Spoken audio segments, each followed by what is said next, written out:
I think MJ's my guy for sure. Always, when you talk about LeBron and Kobe, like I totally understand why people have LeBron where he is, either first or second in many people's eyes.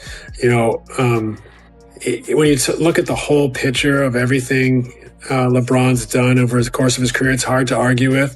I think at his best, Kobe was right up there with any of them. Some players motivate fans, but only a rare few completely redefine what inspiration means. When Steve Nash said he was standing on the shoulders of legends, he wasn't being polite or modest. He was being honest. True greatness in basketball doesn't appear out of nowhere. It grows from the influence of the icons who came before. And in Nash's eyes, no influence looms larger than Michael Jordan. Nash never tried to soften that opinion.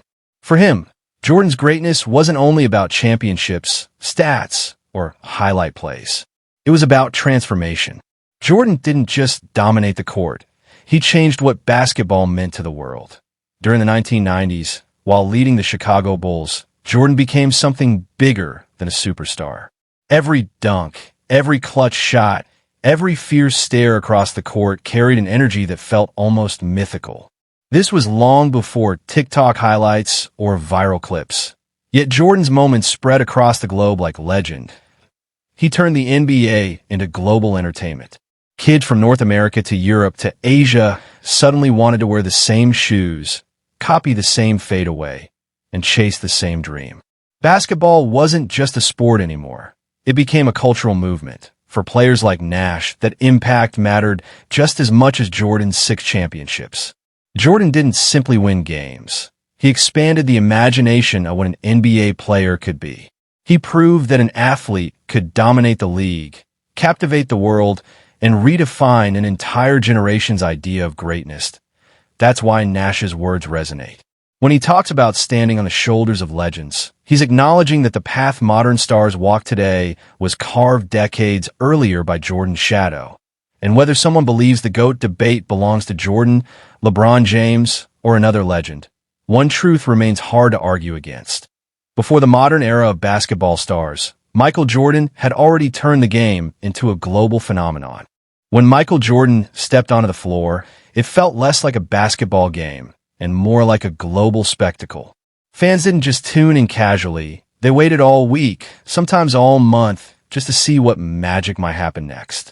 The moment he appeared in a Chicago Bulls uniform, it carried the feeling that something unforgettable could unfold at any second.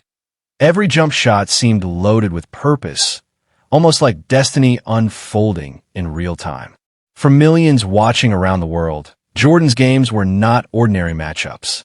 They were events, moments when entire arenas, and often entire cities, paused to witness greatness in motion. That's where the true GOAT conversation begins, not only in numbers or debates, but in the emotional grip he had on an entire generation. Steve Nash described it perfectly when reflecting on Jordan's impact. According to Nash, Jordan didn't just earn admiration from other players. He commanded genuine fear. Not the kind that shows up in statistics or highlight reels, but the quiet tension opponents felt before the opening tee. IT was the kind of fear that made elite competitors tighten their shoelaces a little more, fully aware that extra preparation might still not be enough. Players studied film, practiced harder, and still walked onto the court knowing they were facing a different level of competitor. That psychological edge can't be measured by analytics or advanced metrics. Debates about eras, championships, and statistics will always continue. Some fans will point toward the longevity of LeBron James, while others will highlight Jordan's flawless finals record. But what Nash was pointing out goes beyond numbers. Fear is something you can't manufacture. It shows up in the expressions of opponents before the game even begins. When Jordan entered an arena, the atmosphere shifted immediately. Opposing teams didn't just prepare for a talented scorer. They prepared for a player capable of taking over an entire night. And in many cases, they knew that once he found his rhythm, the outcome might already be slipping out of their hands. That aura, part dominance, part myth, part relentless competitiveness, is why Jordan's name still echoes so loudly whenever the greatest of all time debate begins. Everything around the arena felt different the moment Michael Jordan took control of the game. The energy shifted. The crowd leaned forward. Even the rhythm of the matchup seemed to change. He wasn't simply another superstar running plays. He was a force building momentum right in front of everyone watching. Defenders tightened up and prepared for the worst. Coaches searched desperately for a strategy that might slow him down. Yet time after time, Jordan rose above the chaos, slicing through the lane and floating into that famous fadeaway jumper that felt nearly impossible to stop. Every movement looked deliberate, almost like he was answering a challenge only he could hear. Watching him dominate felt like witnessing the sport evolve in real time. The harder opponents tried to contain him, the more control he seemed to gain over the moment. Facing Jordan often felt like struggling against quicksand. The more effort teams poured into stopping him, the deeper the problem became. And when that calm smile appeared on his face, it wasn't just confidence. It was a quiet signal that the pressure was only beginning. Jordan didn't just defeat opponents on the scoreboard. He stayed in their minds long after the game ended. Players replayed those moments over and over, thinking about the plays they couldn't stop and the shots that slipped away from them. As Steve Nash once explained, the uncertainty made him even more intimidating. You never knew what version of Jordan you were about to face.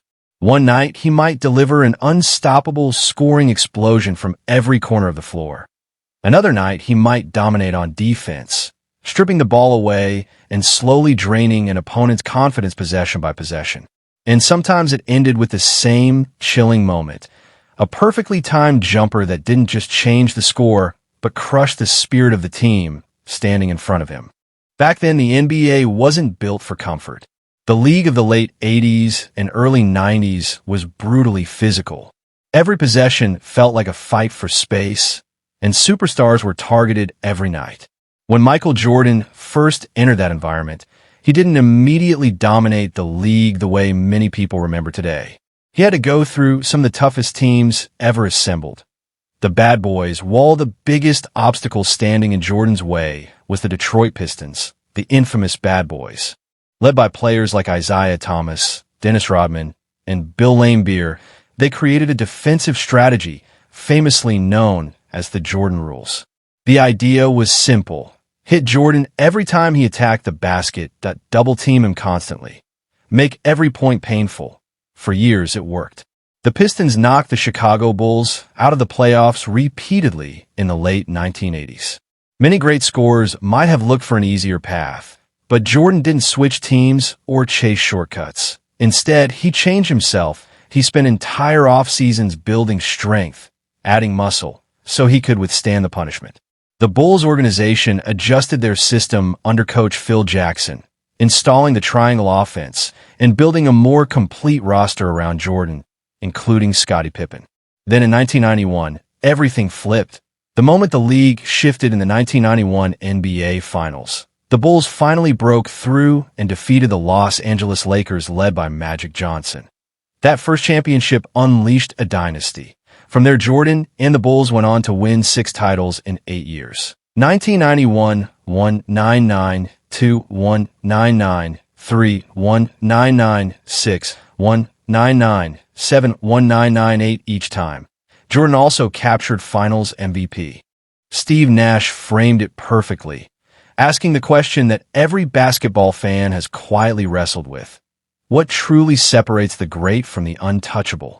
LeBron James, Kobe Bryant, even modern stars like Kevin Durant all earn admiration for their skills and work ethic.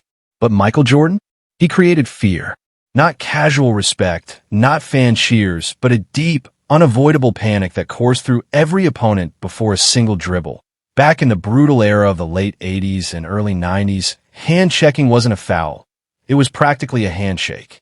Defenders didn't just guard you. They shoved, bumped, and dared you to attack the basket. And then came the Detroit Pistons, the notorious Bad Boys, who built the Jordan rules to do more than slow him down. They wanted to make him bleed. Every drive meant elbows, forearms, and trips to the floor, leaving bruises that lingered for days. Most players might have flinched. Jordan? He turned it into fuel. Every hit added fire. Every setback became motivation. Every loss sent a warning to the league. The monster wasn't just surviving, he was evolving. Pain became his edge, and opposition became his training ground. He rebuilt himself, body into armor, mind into weapon. By the early 90s, Michael Jordan had transcended scoring prowess. He wasn't just great, he was unbreakable. He smiled through contact because every moment of agony hardened his resolve. What was meant to destroy him only cemented his legend. That's why Nash's point resonates. Greatness isn't measured by points, titles, or longevity alone. It's measured by how a player turns obstacles meant to break them into tools that build an untouchable legacy. For Jordan, the fear he inspired, the aura he carried, it wasn't taught. It was forged through every brutal encounter that would have shattered anyone else. If you want, I can take the next section and rewrite the part about how Nash contrasts Jordan's fear factor with LeBron and Kobe in the same dramatic storytelling style, so it flows seamlessly for a YouTube or podcast script. Do you want me to do that? Steve Nash didn't mince words. When asked to rank the all-time greats, Michael Jordan, LeBron James, and Kobe Bryant, his answer was immediate and unwavering. Jordan first, LeBron second, Kobe third. No hesitation. No long-winded explanation. Just the certainty of someone who has faced all three on the court, under pressure, and understood their games intimately. Nash's reasoning cut to the heart of what separates the great from the untouchable. Under which rules do you measure greatness? Could today's stars survive the relentless Pistons hits, the Knicks' bruising elbows, or the Celtics' punishing muscle from that era? Nash didn't think so. Jordan didn't merely survive. He dominated that unforgiving battlefield, turning brutality into his advantage. Every collision shaping him into the apex predator of his time. 6 championships tell part of the story, but each ring came through grueling wars against legends like Larry Bird, Magic Johnson, Charles Barkley, and Karl Malone. These weren't padded victories. They were earned in pain, sweat, and sheer willpower. Nash emphasized that Jordan's legacy isn't something measured on spreadsheets or highlight reels. It's etched into the very fabric of basketball history. Jordan wasn't just the most skilled player of his era. He was the last man standing when everyone else faltered. And that, Nash implied, is what makes the debate so simple in his mind. When the storm came, Jordan weathered it, absorbed it, and transformed it into untouchable greatness. That's the essence of what Steve Nash was highlighting: completeness. LeBron may have mastered longevity. Kobe etched his name with a killer instinct that still haunts defenders. But Jordan? Jordan achieved perfection when it mattered most. 6 finals appearances, 6 championships, 0 losses. No Game 7s, no last-minute slip-ups, just relentless, unyielding dominance. And he did it in the most physical, unforgiving era the NBA has ever seen. Nash wasn't trying to disrespect anyone. He was speaking the truth that players themselves feel deep down. Facing Jordan wasn't just another matchup. It was an experience that redefined your limits. Kobe made players want to emulate his moves, his footwork, his fadeaways. Jordan made opponents question if they could even survive on the same court with him. Every possession felt like a test. Every defensive play a lesson in fear, and every moment against him reminded you why he wasn't just great. He was untouchable. A generation of players who still chase that fire today. Nash painted it clearly. LeBron commands admiration. Kobe commands respect. But Jordan commanded fear, an all-consuming, paralyzing force that hit before the first dribble. LeBron's brilliance unfolds over time, building a story of endurance and adaptability. Jordan's brilliance crushed time itself, delivering instant consequences on every court he stepped onto. 6 finals, 6 championships, 0 mercy. That wasn't longevity. That was inevitability. And when it came to Kobe, Nash's tone shifted to reverence. Kobe didn't just study Jordan. He absorbed him. Every footwork nuance, every fadeaway, every cold glare that froze defenders. Kobe dissected it all. Then he added his own fire, his own hunger, transforming admiration into an unstoppable personal legacy. The Mamba mentality wasn't imitation. It was evolution. From Jordan's blueprint to Kobe's mirror, a new standard of obsession and excellence was born, one that continues to shape the way champions are made. Kobe carried Jordan's fire like a blazing torch, lighting a path for an entire generation determined to chase greatness with the same ruthless drive. But even in all that brilliance, one truth remains unshakable. There can only ever be one original. Kobe was a perfect reflection, a legend in his own right, but Jordan was the source of that perfection. Even legends have idols, and for anyone who has ever touched a basketball, Michael Jordan has always been that figure, the standard. When The Last Dance hit screens, it wasn't just another sports documentary. It was a revival, a full-force return to the chaos, the obsession, and the intensity that forged his empire. Fans didn't just watch, they felt it. Every outburst, every tear, every furious moment revealed the real cost of greatness. Steve Nash summed it up perfectly. The series didn't just resurrect memories of childhood heroes. It peeled back the mask, showing the storm behind the smile, the locker room battles, the tension, and the relentless drive. Far from diminishing him, it made Jordan even larger than life. Behind all that pressure and perfectionism was a man who refused to lose, even if it meant burning himself out to win. Jordan didn't just shape basketball. He defined what greatness truly means. He set a standard so high it forced the world to stop and take notice. Decades after his final red and black shot, his name still commands respect and silence, because that's not mere fame, that's immortality. The GOAT debate isn't just about points, stats, or longevity.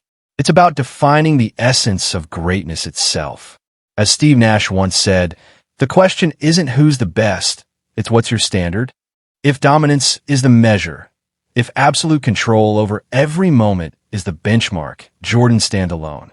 6 finals, 6 championships, 0 losses, no game sevens, no breakdowns. Pure, cold-blooded perfection, supported by a presence that froze arenas before the first tip. If longevity is your yardstick, then LeBron James earns every ounce of respect. Over 20 years of sustained excellence, rewriting record books, and defying the clock itself. And if you measure greatness by mindset, by that killer drive to improve, to endure pain, to outwork everyone, Kobe Bryant takes his rightful place among the elite, passing the flame forward with obsession and precision unmatched by anyone else. But when you combine all these elements, dominance, longevity, mindset, and impact, there is one name that rises above them all. Michael Jordan, the man who didn't just play the game, he became the game. He defined basketball's ultimate standard of greatness. His name still echoes louder than any buzzer, any stat, any highlight, because his legend hasn't faded. It has only grown stronger. If you believe MJ's legacy still rules the game, make sure to like, subscribe, share, and drop your thoughts in the comments. Let's keep this debate alive, and we'll see you on the next one.